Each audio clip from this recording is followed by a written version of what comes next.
Bonjour à toutes et à tous et bienvenue sur BP Basket France, la chaîne basket. Voilà, cette première partie de vidéo avec moi où je vais vous faire part des résultats des matchs de NBA de la nuit du 14 au 15 janvier. Il y a eu des matchs assez serrés, des matchs plutôt pas mal. Donc voilà, c'est parti pour cette première vidéo où on rentre dans le vif du sujet. Avec le premier match, c'était Orlando Magic contre les Raptors de Toronto. C'était un match qui a été délocalisé pour la première fois à l'étranger hors États-Unis. C'était à Londres que ça s'est passé et ça a profité aux Raptors qui se sont imposés 106 à 103. Les Raptors qui sont second de conférence Est se sont imposés après prolongation avec les 24 points, notamment de Kyle Lowry. DeMar DeRozan est monté jusqu'à 13 points. Quant au Magic, il y a eu un très bon match de Victor Oladipo qui a signé 27 points et 2 interceptions. Et côté Frenchie, la belle performance, revient à Evan Fournier, 21 points, 85% de réussite à 2 points et 50% à 3 points. Mais on voit quand même une équipe des Raptors qui, les années précédentes, n'était pas forcément très très bonne. On voyait un jeu avec un Lowry et DeRozan, un duo qui montait jusqu'à 50 points, qui donnait la victoire à leurs équipes. Mais défensivement, c'était pas forcément encore ça. Mais là, je trouve que cette équipe est en train de grimper les échelons à leur rythme, en les sent pas pressés et en les sent maîtres de leur sujet. Kyle Lowry et DeRozan, il y a plus de dépendance à ces deux joueurs. Je trouve qu'ils sont très en forme, qu'ils sont très matures maintenant cette équipe, notamment Valanciunas qui fait un très bon match, Kola. Enfin voilà, des joueurs qui se montrent petit à petit. Il y a plus de Lowry DeRozan dépendance et ça permet à des joueurs de s'exprimer et ça permet à une équipe de grandir plus sereinement et de gravir les échelons. Ils sont seconds à l'Est, se sont imposés. Franchement, on voit une équipe mature, sereine. Franchement, c'est une des outsiders pour moi pour les playoffs. À suivre, franchement, cette équipe des Raptors. Alors que du côté des Magic, ils sont 9e à égalité de points avec Boston, 8e, la dernière place pour Boston. Pour les playoffs, c'est la 8e place, donc il va falloir se battre jusqu'au bout pour les coéquipiers de Evan Fournier. Deuxième match, c'est Philadelphie-Chicago, les 15e contre les 3e de l'Est, et c'est finalement Chicago, dans la douleur, qui s'est imposé après les prolongations 115 à 111, après une première période catastrophique, 34-22 à la fin du premier quart-temps.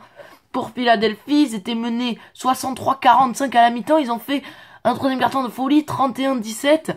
Ils se sont imposés grâce aux 53 points. 53 points. Signé Jimmy Butler, 10 rebonds et 6 passes. Il a fait un match fantastique, Jimmy Butler.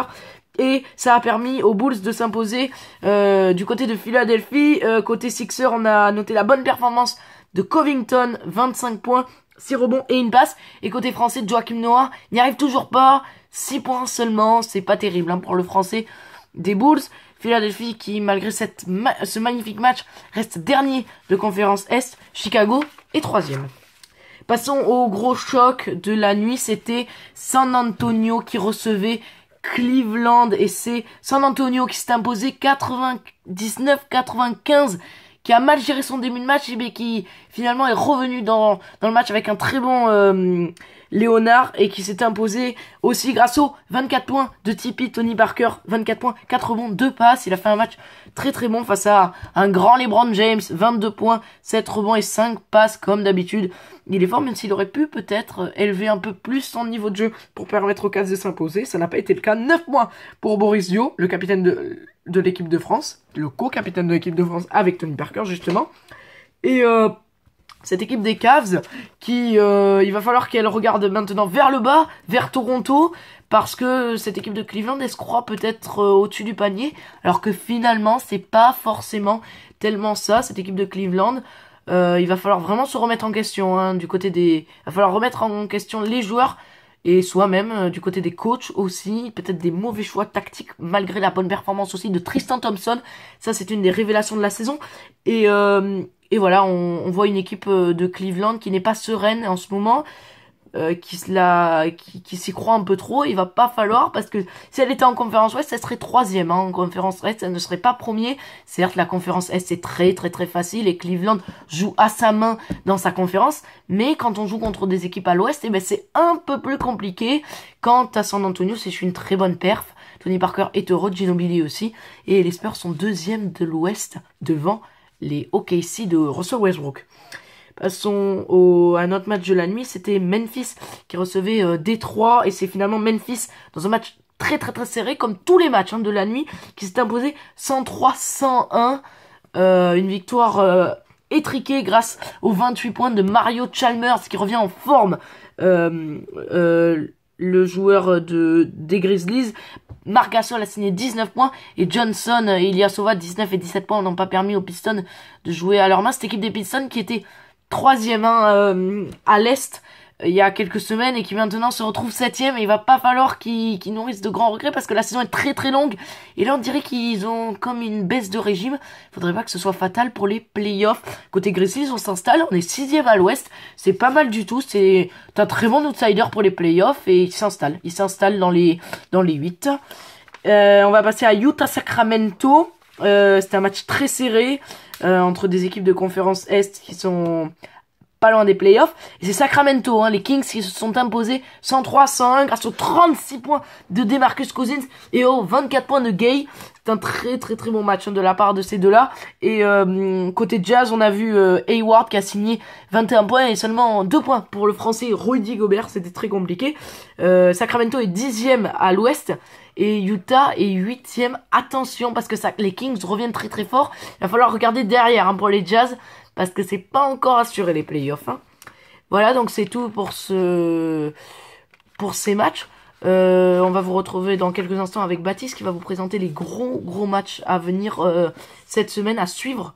Bon, même si ne vous couchez pas trop tard. Et donc voilà, il va vous présenter ces matchs. Donc vous pourrez le regarder sur les chaînes américaines. Et puis sinon, je vous dis à bientôt pour une prochaine vidéo. Allez, ciao. Donc maintenant, on va passer au pronostic des matchs qui vont arriver dans plusieurs jours. Donc là, je vais faire des matchs du 16 janvier au 19. Donc le match Pacers-Wizards, je parierais bien sur une victoire des Pacers. Surtout avec PJ qui fait un excellent pourcentage de lancers francs et de points par match. D'un côté, il y a aussi John Wall qui fait un excellent pourcentage de passes décisives par match, mais je ne pense pas que les Wizards vont rivaliser face aux Pacers. Donc le match Bulls-Mavs. Je verrais bien une victoire des Bulls, surtout parce qu'ils sont premiers en rebond, et donc ça permet plusieurs chances pour marquer plus de points. Et surtout avec Jimmy Butler qui a un excellent pourcentage de lancer franc qui est de 83,4.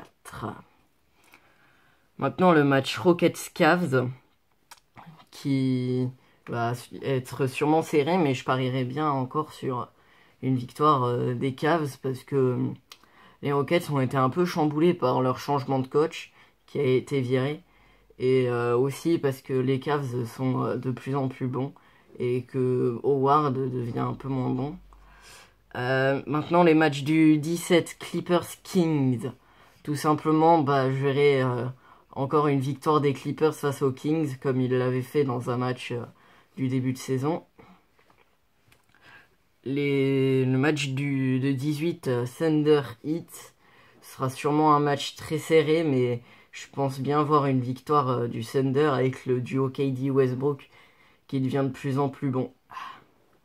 Maintenant, deux matchs du 19, Clippers-Rockets d'abord, avec une victoire des Clippers, parce que les Clippers, ils sont de plus en plus bons.